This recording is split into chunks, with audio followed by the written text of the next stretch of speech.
जय श्री कृष्णा। प्रिय दर्शकों, भाई और बहनों, अस्ट्रो चर्चा में आपका स्वागत है। मेरा आपको सादर नमस्कार। इस वीडियो में हम चर्चा करेंगे तुला लग्न के व्यक्तियों की कि उनका अप्रैल माह कैसा गुजरेगा। इस पर एक संक्षिप्त पर चर्चा करेंगे। जो नए दर्शक है वो कैसे पता करें कि वो तुला लग्न के व्यक्ति हैं, तो अपना बर्थ डिटेल्स किसी अच्छे एस्ट्रो के सॉफ्टवेयर में डालें। जो लग्न कुंडली बनकर आती है, जिसको D1 चार्ट भी कहते हैं, उसके प्रथम भाव में यदि 7 नंबर लिखा हुआ हो तो आप तुला लग्न के व्यक्ति हुए। ये प्रथम भाव है जिसमें 7 नंबर लिखा हुआ, अर्थात ये तुला लग्न की कुंडली है। 1 अप्रैल को जो गोचरीय परिस्थितियां है वो आपकी कुंडली पे लगाया हुआ है, और जो इस माह में महत्वपूर्ण गोचरीय परिवर्तन है उसको दिखाया हुआ है।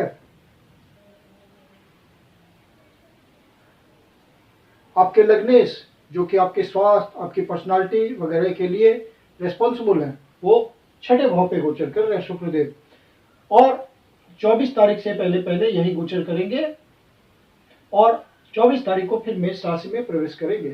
तो चूंकि आपके लग्न 6ठे भाव पे गोचर कर रहे हैं, तो स्वास्थ्य का ध्यान रखना है। वैसे कोई परेशानी नहीं आएगी, लेकिन हो सकता है कि ज्यादा भागदौड़ के कारण आपको स्वास्थ्य संबंधी कोई नरमी देखने को मिल सकती है। तो अपने स्वास्थ्य का ध्यान रखें।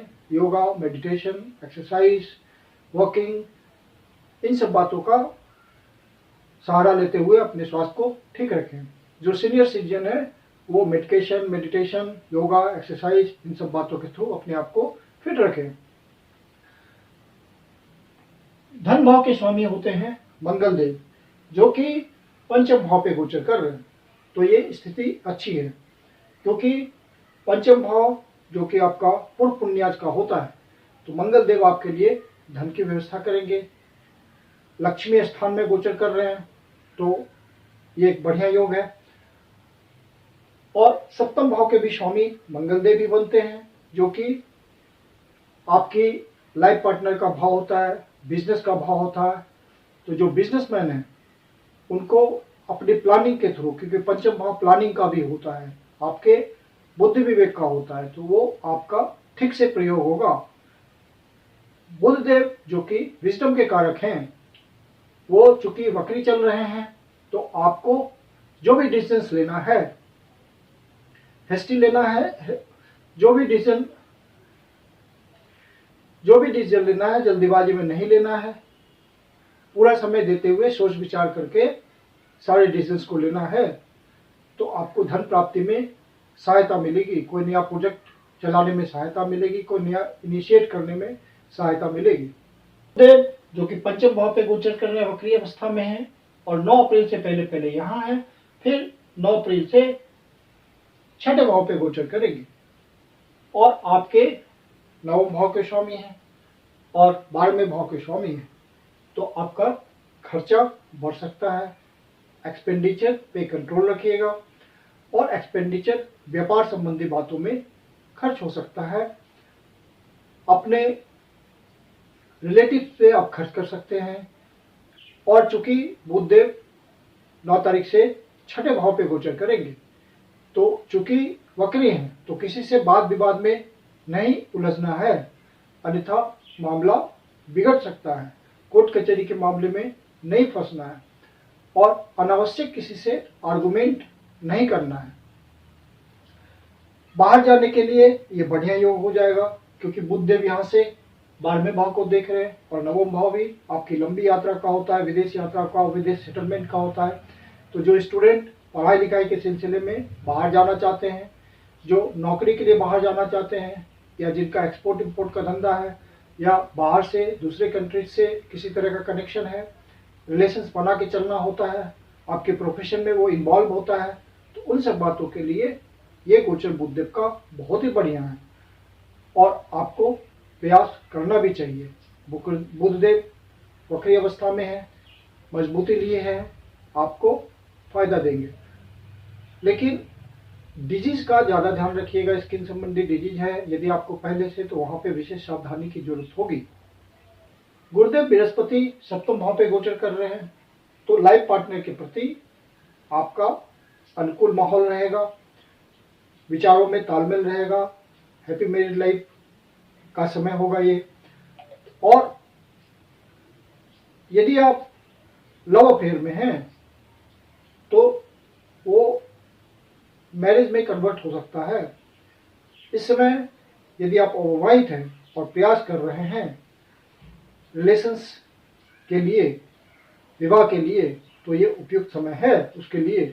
आप वैवाहिक संबंधों के लिए प्रयास करेंगे तो ये गोचर आपको हेल्प करेगा। शनिदेव पंचम भाव पे गोचर कर रहे हैं और तुला लग्न के लिए शनिदेव विशेष योग कारक होते हैं। तो शनिदेव का पंचम भाव पे गोचर करना आपके लिए नेगेटिव नहीं होगा और आपको सुख की प्राप्ति होगी। डोमेस्टिक एनवायरनमेंट से आपको अच्छा रिजल्ट मिलेगा, अर्थात अपने जो न्यूक्लियर फैमिली है वहाँ बहुत ही अमेकेबल इन्वायरमेंट रहेगा, सौहार्दपूर्ण वातावरण होगा और जो भी प्रॉपर्टी डीलिंग के धंधे में है या घर से अपना काम करते हैं उन सबको मॉनेटरी गेन शनि महाराज दे सकते हैं पंचम भाव पे गोचर करते हुए।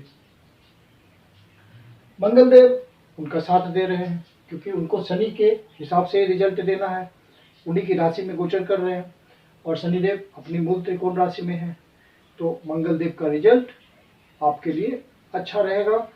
मंगल देव खुद ही भूमि के कारक होते हैं, तो प्रॉपर्टी डीलिंग से संबंधित व्यक्तियों के लिए खुद ही अच्छे रिजल्ट आएंगे। जो व्यक्ति पहले से प्रयास कर रहे हैं अपने मकान के लिए, अपने भूमि के लिए, अपने फ्लैट के लिए, उनके लिए ये गोचर हेल्पफुल है।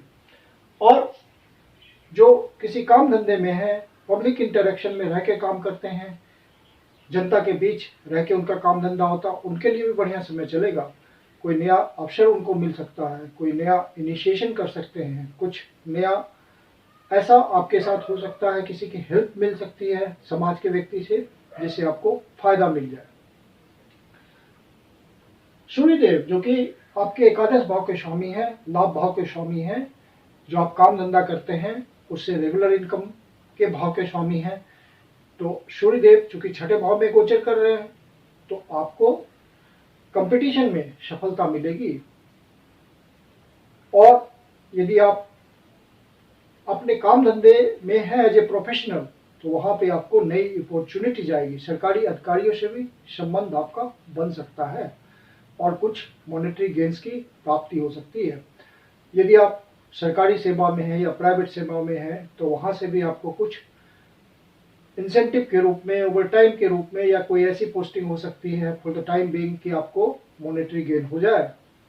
और अष्टम भाव के स्वामी होते हैं शुक्रदेव जो कि लंबे समय के लिए 24 तारीख से पहले पहले छठे भाव पे गोचर कर रहे हैं। तो एक तरह से विपरीत राजयोग बना, तो आप प्रयास करेंगे, प्रयासों के बाद आपको सफलता मिलेगी अपने प्रोफेशन में।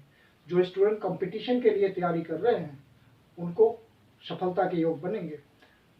जो इंटरव्यूज दे रहे हैं उनके लिए भी बढ़िया समय है, नौकरी में प्रवृत्त होने का समय है। यदि उनके ओरिजिनल नेटल चार्ट के हिसाब से कोई पॉजिटिव कॉम्बिनेशन है, पॉजिटिव समय है, तो इसका फायदा उनको मिलेगा।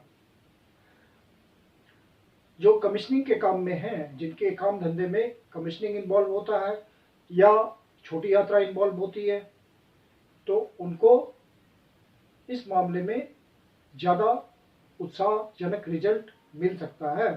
अपने लाइफ पार्टनर का भाग्य भी आपको साथ देगा, उसके भाग्य से आपको कुछ अवसर की प्राप्ति इस महीने हो सकती है। चंद्रदेव आपके कर्म भाव के स्वामी हैं, लेकिन चंद्रदेव हर 2.25 दिन में अपना राशि परिवर्तन कर लेते हैं, तो वहाँ पे चंद्रदेव का रिजल्ट मासिक फल में इंक्लूड नहीं किया जा सकता। लेकिन इतना तय है कि आपके ओरिजिनल नेटल चार्ट में यदि चंद्रदेव की स्थिति मजबूत हुई, उन्होंने खराब भावों से संबंध नहीं बनाया, 6, 8, 12 या मेल्फिक नहीं हुए किसी तरह या वाइनिंग नहीं हुए, तो आपको अच्छा रिजल्ट देंगे और हर भाव का रिजल्ट आपको मिलता चलेगा। छठे भाव पे चंद्रदेव गोचर कर रहे हैं 7 और 8 तारीख को, तो यहाँ ध्यान रखिएगा कोई वाद विवाद ना हो, अनावश्यक आर्गुमेंट ना हो, कोर्ट कचहरी के मामले में ना फंसें। फिर चंद्रदेव 8वें भाव पे गोचर कर रहे हैं 11 और 12 तारीख को, तो 11 और 12 तारीख को कोई आपको नेगेटिव न्यूज मिल सकता है, इस बात का ध्यान रखिएगा। यदि ऐसा हो तो ज़्यादा परेशानी हो मानसिक, तो विष्णु सहस्त्रनाम का सहारा लीजिए, आपको राहत मिल जाएगी।